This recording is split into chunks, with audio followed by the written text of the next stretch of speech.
प्रजापति महर्षि कश्यप की कई पत्नियां थीं, उनमें से एक नाम दनु था। दनु की संतान दानव कहलाई। उसी दनु के बड़े पुत्र का नाम दंभ था। दंभ बहुत ही सदाचारी और धार्मिक प्रवृत्ति का था। अन्य दानवों की भांति उनमें न तो ईर्ष्या ही थी और न ही देवताओं से विद्वेष भावना। वह विष्णु का भक्त था और उन्हीं की आराधना किया करता था, लेकिन उसे एक ही चिंता सताती रहती थी कि उसके कोई पुत्र न था। आचार्य शुक्र ने उसे श्री कृष्ण मंत्र की दीक्षा दी। दंभ ने दीक्षा पाकर पुष्कर में महान अनुष्ठान किया। अनुष्ठान सफल हुआ। उसके अनुष्ठान से प्रसन्न होकर भगवान विष्णु प्रकट होकर बोले, वत्स, मैं तुम्हारे अनुष्ठान से प्रसन्न हूँ, वर मांगो। दंभ बोला, भगवन, यदि आप मेरी तपस्या से प्रसन्न हैं तो मुझे ऐसा पुत्र दें जो आपका भक्त हो और त्रिलोकजयी हो, उसे देवता भी युद्ध में न जीत सकें। भगवान विष्णु ने तथास्तु कहा और अंतर्धान हो गए और दंभ प्रसन्नचित अपने घर लौट आया। गोलोक में श्री राधा ने श्री कृष्ण पार्षद श्री दामा को असुर होने का शाप दिया था। शाप मिलने पर वही दंभ की पत्नी के गर्भ में आया। जन्म होने के पश्चात दंभ ने अपने उस पुत्र का नाम शंखचूड़ रखा। जब वह कुछ बड़ा हुआ तो दंभ ने उसे मुनि जैगिशिव्य की देखरेख में रख दिया। मुनि जैगिशिव्य ने उसे शिक्षा दीक्षा दी। अपनी कुमार अवस्था में ही शंखचूड़ पुष्कर में पहुंचा और उस महान धार्मिक तपस्थली में ध्यान मग्न रहकर वर्षों तक ब्रह्मा जी की तपस्या करता रहा। उसकी घोर तपस्या से प्रसन्न होकर ब्रह्मा जी प्रकट होकर बोले, वत्स, मैं तुम्हारी तपस्या से प्रसन्न हूँ, वर मांगो। पितामह, मुझे ऐसा वरदान दीजिए कि मुझे देवता पराजित न कर सकें, शंखचूड़ ने कहा। ब्रह्मा जी ने उसे ऐसा ही वरदान दिया और श्री कृष्ण कवच प्रदान करते हुए उसे आदेश दिया, शंखचूड़, तुम बद्रिकाश्रम चले जाओ, वहां तुम्हारा भाग्य का सितारा उदय होने की प्रतीक्षा कर रहा है।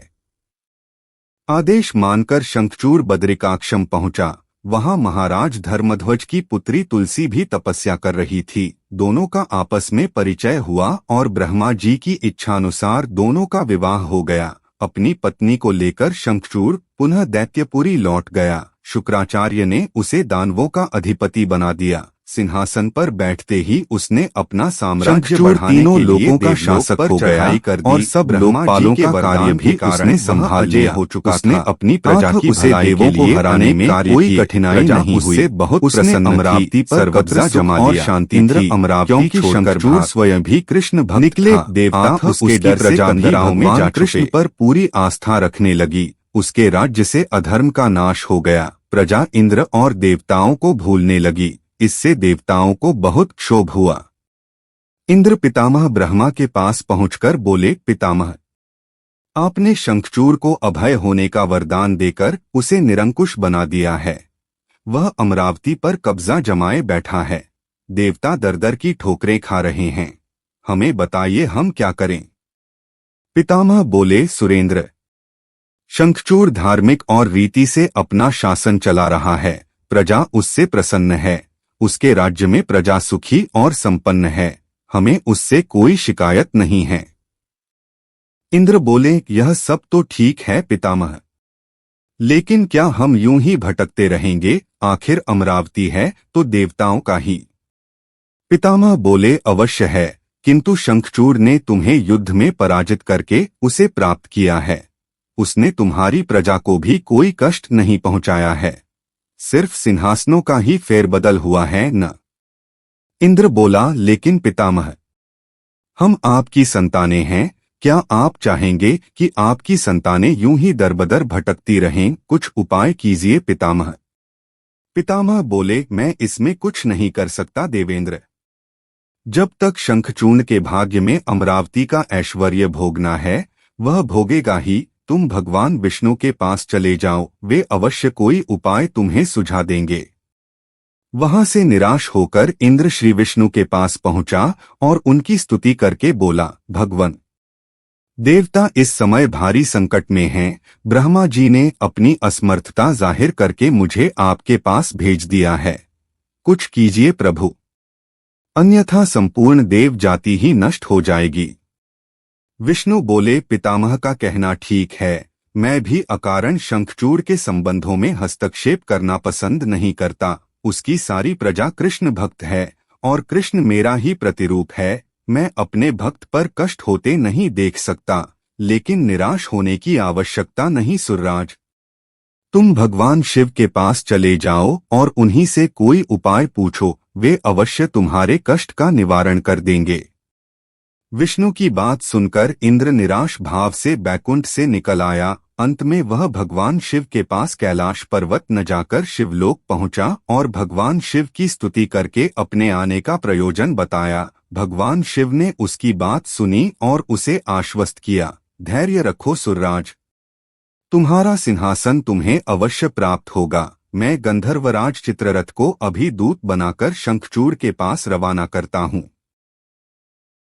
शिव के आदेशानुसार गंधर्वराज चित्ररथ शंखचूड़ की राजधानी पहुंचा। उस समय शंखचूड़ अपने सिंहासन पर विराजमान था। चित्ररथ ने उसका अभिवादन करने के पश्चात अपने आने का कारण बताया। दैत्यराज, मैं गंधर्वराज चित्ररथ हूँ और भगवान शिव का एक संदेश लेकर आपके पास आया हूँ। यह सुनकर शंखचूड़ के चेहरे पर आश्चर्य झलक आया। शिव के दूत को सामने पाकर वह सिंहासन से उठकर बोला, मेरा अहोभाग्य है कि भगवान शिव ने मुझे किसी योग्य समझा। आप संदेश सुनाइए, क्या संदेश भेजा है भगवान रुद्र ने?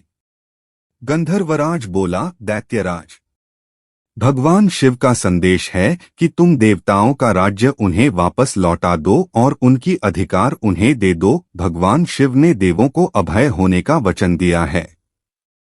शंखचूड़ बोला, गंधर्वराज, भगवान शिव से मेरा प्रणाम कहना और उनसे कह देना कि शंखचूड़ के हृदय में आपके लिए बहुत ही ज्यादा श्रद्धा है, परंतु यदि उन्होंने इंद्र के बहकावे में आकर मुझे दंडित करने का निश्चय किया तो मैं उनकी बात नहीं मानूंगा और उनसे भी युद्ध करने के लिए तैयार हो जाऊंगा।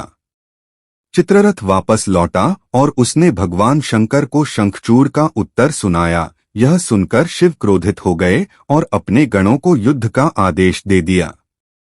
उधर शंखचूड़ ने अपने पुत्र का अभिषेक कर उसे दानवाधिपति बना दिया और अपनी पत्नी से बोला, मैंने युद्ध स्वीकार कर लिया है देवी, ईश्वर करे युद्ध में हमारी विजय हो। अब मुझे अनुमति दो, मेरी सेनाएं तैयार हैं। शंखचूड़ अपनी सेनाएं लेकर युद्ध भूमि में जा पहुंचा। दोनों सेनाएं गोमत्रक पर्वत के समीप एक दूसरे के आमने सामने आ खड़ी हुईं। भगवान शिव ने शंखचूड़ के पास एक बार फिर संदेश भेजा कि वह नादानी न करे और युद्ध से दूर रहकर उनकी बात मान ले, किंतु शंखचूड़ न माना और दोनों सेनाओं में घनघोर युद्ध छिड़ गया। भगवान शिव और शंखचूड़ आमने सामने डट गए। दोनों में अनेक अस्त्र शस्त्रों से युद्ध होने लगा। फिर भगवान शिव ने ज्यों ही शंखचूड़ का वध करने के लिए त्रिशूल उठाया तो आकाशवाणी हुई, देवाधिदेव, आप प्रलयंकर हैं, सर्वसमर्थ हैं, किंतु आपको मर्यादा की रक्षा करनी चाहिए। श्रुति की मर्यादा को नष्ट न करें। जब तक शंखचूड़ के पास हरि का कवच है और जब तक उसकी पतिव्रता पत्नी मौजूद है, तब तक उस पर बुढ़ापा नहीं आ सकता और न ही उसकी मृत्यु हो सकती है। आकाशवाणी के खत्म होते ही शिव का त्रिशूल अपने आप रुक गया। तभी भगवान विष्णु प्रकट हुए। शिव बोले, भगवान, आपने तो मुझे बड़े धर्म संकट में डाल दिया है। आप ही ने तो इंद्र को मेरे पास भेजा और जब मैंने उसे अभय करने के लिए युद्ध आरंभ किया तो अब आप ही का कवच आड़े आ रहा है। अब आप ही कोई उपाय सोचिए। विष्णु बोले, शंखचूड़ के शाप का समय अब समाप्त होने ही वाला है भगवान। अब इसे असुर योनि से मुक्त करके गोलोक भेजना पड़ेगा। यह कृष्ण भक्त है और कृष्ण मेरा ही प्रतिरूप है, अतः इसे वापस गोलोक में भेजना होगा। फिर विष्णु ने एक ब्राह्मण का वेश धारण किया और शंखचूड़ के पास पहुंचकर बोले, दानवराज, मैं एक निर्धन ब्राह्मण हूँ, कुछ पाने की आस लिए आपके पास आया हूँ। शंखचूड़ बोला, मांगो विप्रवर, जो भी मेरे पास है उसे दे देने में मुझे किंचित भी विलंब नहीं लगेगा। मेरा सिर भी मांगोगे तो वह भी दे देने में इनकार नहीं करूंगा। आप आदेश तो दें। ब्राह्मण वेशधारी विष्णु बोले, दैत्यराज, मुझे आपका सिर नहीं आपका कवच चाहिए। बोलिए, देंगे अपना कवच। शंखचूड़ ने अपना कवच उतारकर ब्राह्मण वेशधारी विष्णु को सौंपते हुए कहा, अवश्य। यदि भगवान कृष्ण की ऐसी ही इच्छा है तो ऐसा ही होगा। आप कवच ले जाइए। ब्राह्मण वेशधारी विष्णु कवच लेकर दैत्यपुरी पहुंचे। फिर उन्होंने शंखचूड़ का वेश धारण किया और राजमहल में जाकर शंखचूड़ की पत्नी तुलसी के पास पहुंचे। तुलसी ने उन्हें अपना पति ही समझा और उनका स्वागत किया। उस रात विष्णु शंखचूड़ के महल में ही ठहरे। अचानक ही पतिव्रता तुलसी को धोखे का आभास हुआ। वह चौंककर बिस्तर से उठी, बोली, कौन है तू और मेरे साथ छल करने का तुझमें साहस कैसे हुआ? जल्दी बोल, अन्यथा अपने पतिव्रत तेज से अभी भस्म करती हूँ। विष्णु अपने वास्तविक रूप में प्रकट हो गए। उन्होंने तुलसी को समझाते हुए कहा, सुनो तुलसी, तुम्हारे पति का समय पूरा हुआ। एक शाप के कारण ही उसे असुर योनि में आना पड़ा था। अब से वह गोलोक में रहेगा, क्योंकि तुम्हारा पतिव्रत धर्म ही उसकी रक्षा कर रहा था। इसलिए मुझे छल करके तुम्हें कलुषित करना पड़ा। तुलसी रोते हुए बोली, यह आपने अच्छा नहीं किया भगवन। यूं मेरे साथ छल करके मेरा सतीत्व नष्ट किया। मैं शाप देती हूँ कि आज से आपको भी पत्थर बन जाना पड़ेगा। आप में दया ममता नहीं है, आप पत्थर हैं, पत्थर। विष्णु बोले, और मैं तुम्हें वर देता हूँ तुलसी की मेरे पत्थर बन जाने पर तुम्हें भी मेरे पास ही स्थान मिलेगा। भविष्य में लोग तुलसी और शालग्राम की पूजा करेंगे। तुलसी के बगैर शालग्राम की पूजा अधूरी रहेगी। उसके बाद विष्णु अंतर्धान हो गए और युद्ध भूमि में खड़े शिव को अपनी दिव्य शक्ति से सब कुछ बता दिया। शंखचूड़ और शिव में पुनः युद्ध आरंभ हो गया, किंतु तुलसी के पतिव्रत धर्म नष्ट हो जाने से शंखचूड़ की शक्ति घट गई थी। आठ शिव ने अपना त्रिशूल उसकी ओर फेंका तो वह सीधा शंखचूड़ के हृदयस्थल को वेध गया। वातावरण में हजारों बिजलियां एक साथ क्रौंध गईं। चारों दिशाएं कांप उठीं और देखते ही देखते शंखचूड़ धरती पर जा गिरा। गिरते ही उसके प्राण पखेरु उड़ गए। शाप से मुक्ति मिलते ही श्रीदामा गोलोक जा पहुंचा। उसकी भस्म से एक शंख प्रकट हुआ जो कालांतर में भगवान शिव के हाथों की शोभा बना। देवताओं ने शिव की जय जयकार की और इंद्र को अपना सिंहासन पुनः प्राप्त हो गया।